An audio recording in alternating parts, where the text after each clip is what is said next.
Welcome to Bounce Back Stronger, the podcast that explores ways to find peace and purpose no matter what happens. Today's guest is author, teacher, and editor Kim Adrian. A little bit about Kim. Kim's critically acclaimed works, including the 27th letter of the alphabet and Dear Nausgard, delve deeply into themes of trauma, identity, and the struggle to break free from generational cycles. In addition to being an author, Kim is a yoga teacher and a memoir instructor at the Pioneer Valley Writers Workshop. Welcome, Kim. It's a pleasure to have you on the podcast.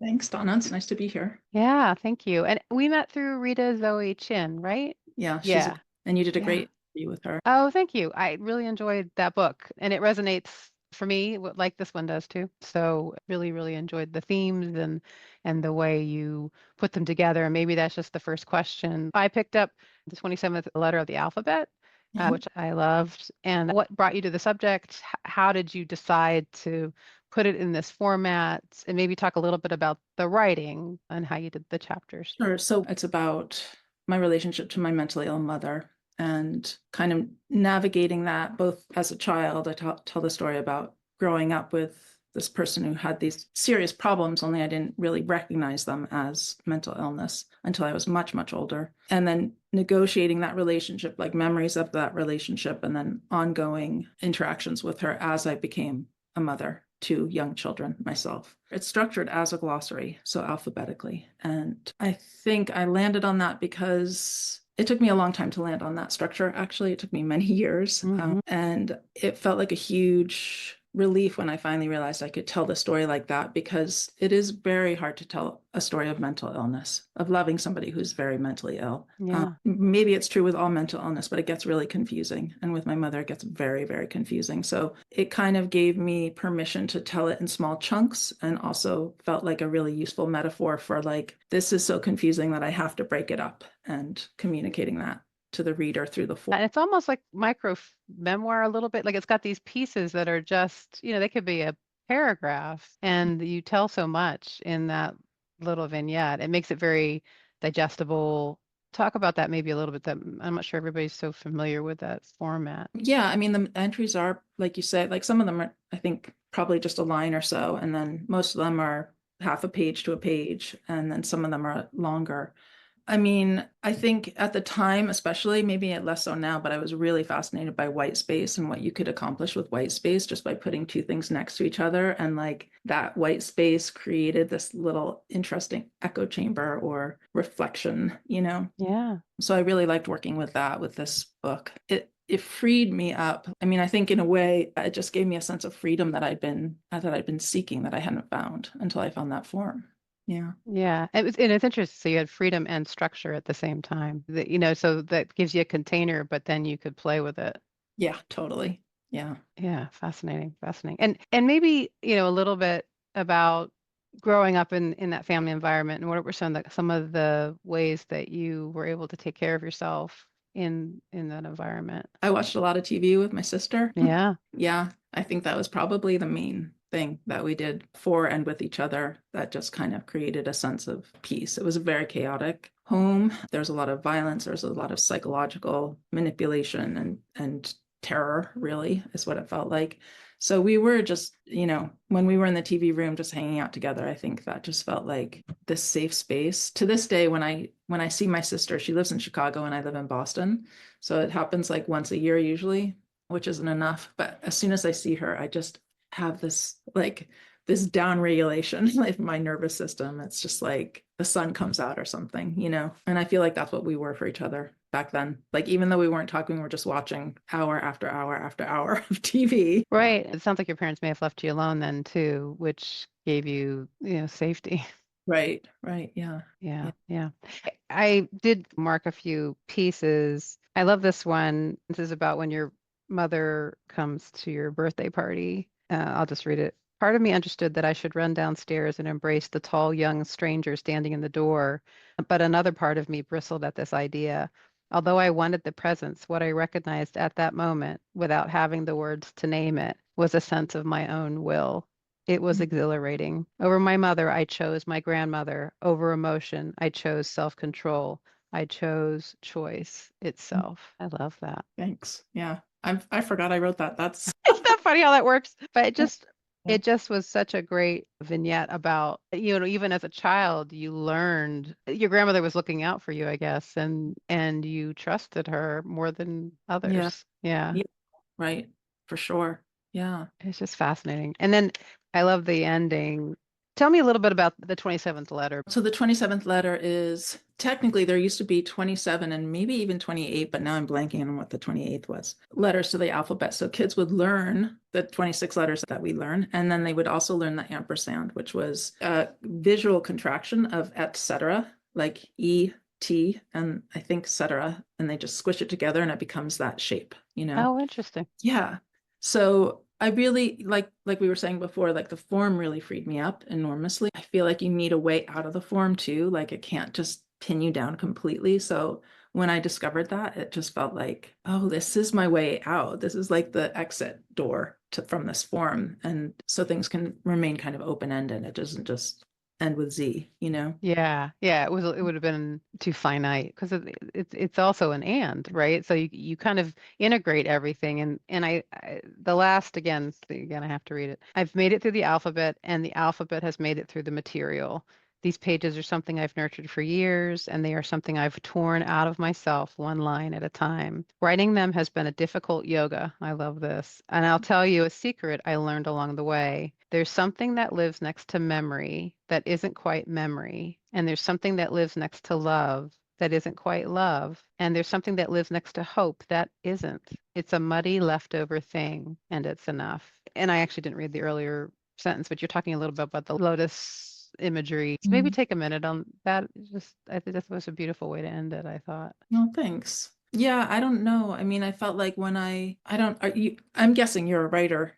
And Yeah, I am, and I'm a yoga teacher too. So, and I wow. had childhood trauma. So Okay. so this So was we're in the me, same I mean, camp. I not me, but I mean, I get it. I mean, I wrote a memoir on it too, but yeah. So I'm very fascinated by memoir and these subjects. Yeah. So I don't know how you write, but like when I wrote that last bit, wasn't done with the whole book, but I was like, Mhm. it gave me the place to work towards, Yeah, and yeah. it felt right. And I was like, once I had the title and the form and then that bit, then it just was like just doing the work. And that felt great after so many years of not knowing what I was doing, just like feeling like I had to write this thing, but not knowing how to Right. do it. Yeah. Yeah, Yeah. and it is that, right? In the beginning, you are just getting it down, and you talk a little bit about that too. It's like it's not necessarily all there, at first. It takes Mhm. a while to kind of, and to be willing to go back into to some of these memories is Yeah. difficult. Really, really. Yeah.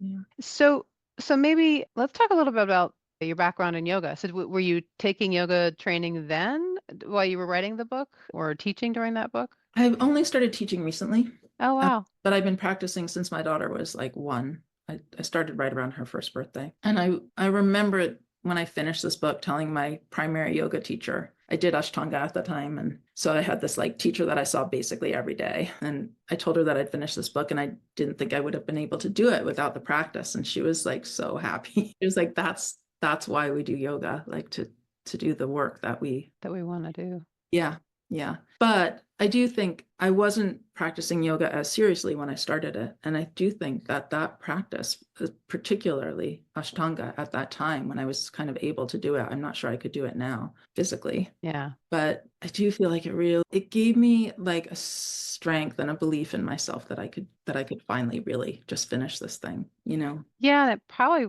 could have been rinsing things out of your body too. I mean, so much of trauma is locked in our bodies. So you were Yeah. definitely wringing that out too, I would think. That's an amazing thought. I had never thought of it. It seems quite like I should have thought of that, but I think that's probably true. Yeah. Yeah. Yeah. I mean, I found that with my book. I was doing a yoga, the teacher training, and then I did yoga therapy training. And during that time, there was just so many things that were popping up in memories that I was willing to talk about or willing to write down anyway. So yeah, so I feel like yoga can release a lot of that. And then if you can capture it in writing, it can be really powerful. Yeah. Yeah. Yeah. So you're also teaching memoir. So maybe talk a little bit about the advice that you give to writers. I just did a writing room, the Writers Rising with Annie Lamott. So it was interesting. I really enjoyed it. A lot of focus on memoir, a lot of memoir writers in that room. So what's some of the advice that you give to memoir writers? The main thing that I really, really bear down on is getting specific. Like it's memoirs, basically, we're writing about our memories, and we do something really weird to our memories, especially the strong ones that stick with us. Like they get more and more refined until they're almost like these little wisp abstractions that live in our head. And we can just like remember, I can remember a carpet, and then I remember a whole scene and it's like attached to the carpet. But people forget that they have to give the whole experience, not just kind of the boiled down version that starts to become a memory. Especially the older you get, I think the more refined the memories become, the more attenuated they become. So I really focus on scene and specificity. But one thing that I really have noticed, the class I teach is 10 months long. Wow. And I'm realizing now, it's kind of hitting me for the first time as a teacher, and I've taught a lot of memoir actually, but that people have an easier time being specific, some people anyway, when it's positive memories. And then it's really difficult to get into the hard stuff and get just as specific. So that's been an interesting revelation. Like, oh yeah, this is Yeah. happening. Yeah, I mean, I think the hard stuff is hard to relive. And do you make them write it out by hand? Do you do that? No, Yeah, I no. had somebody do that. That did help me a lot. Did it? Yeah, 'cause I was really resisting it. Hmm. And I'm a typer. And I was just like, well, that's fine for you, but that's not for me. And it did wake it up because it just I think because of the thematic nature of it, it just started to so thought this is from the yoga therapy side. They kind of do so much of that. And sometimes even starting to write with your left hand, which unwinds some of that was kind of cool. I still Yeah. find that really helpful. Okay. If I ever Yeah. want another memoir. Yeah, exactly, exactly.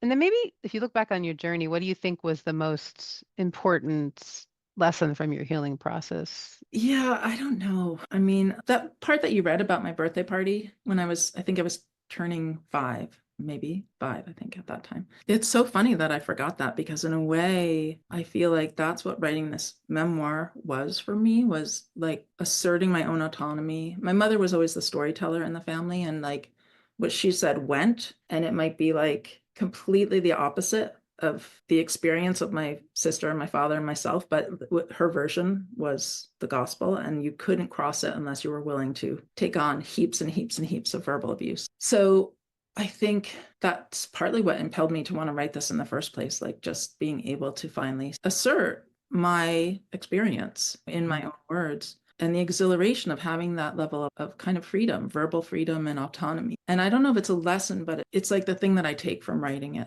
Like, hey, I did that. I was able to be that level of autonomous and find that much freedom for myself. And don't forget that. You can do that again, and you can do it in daily life. And it's Yeah, I think that's brilliant. Yeah, I can't agree with you more. I think especially when we live in a society in general, right, that tells us who we are in so many different ways. And then if you have it in your childhood, which we all do to a certain extent, but in some, less positive or less healthy than others, it's so important to take that yeah, agency and write your own story. right. Yeah. Yeah. Especially when you've been told that it's not true or yeah. I think with me it was a story nobody talked about. So the Mm, stuff was happening, but no one talked about it. yeah. Right. Which is spooky, I It would. is. And then when I wrote mine, I thought for sure I was going to be ostracized because I was just like, maybe it didn't happen and I was dreaming it all. So they're going to not agree with me. Mm-hmm. And it was completely the opposite. Oh, And wow. so that was a weird feeling too, I'm glad I did it and I shared it with my siblings, but it's a weird thing too. So your siblings are like, yes, that's what it was. That's what happened to Yeah. you. Yeah. And yeah, it's just That's, yeah. yeah. Yeah. I told Rita Zoe Chin this too. I think a lot of memoirs are mother stories or parent stories, but they tend to be mother stories because I think would you agree? It's such a relationship that's fraught Right. Yeah. and I think a lot of us had challenging moms that really are drawn to this type of writing. Right. Yeah. It's interesting, I think, that contemporary memoir is so based on like small scale intimate trauma. And there doesn't seem like there was really a space for that, a genre for that, a form of expression for that before 40 years ago, really. Yeah. And I don't think we talk about it, right? Like nobody wants to admit that their mom wasn't Joan Cleaver or, Mrs. Brady or whatever, we didn't want it, we couldn't admit it. I think that was really hard too. But then I would realize that a lot of my friends had the same kinds of moms. So what I would find as I got older, I was gravitating towards those types of moms. It's kind of interesting. People that had those types of moms. Oh, interesting. Yeah. Yeah. Huh. Yeah. So it's kind of like you seek out your people. Yeah. For a long time, I sought out my mother. Yeah, that's true. Yeah, I was That's like true too. We working get out. that. Yeah, I need I've to got sort some of that. Yeah. Well, I had a therapist that told me that you tend to seek out your most neurotic parent, Mhm. which in my case was definitely that.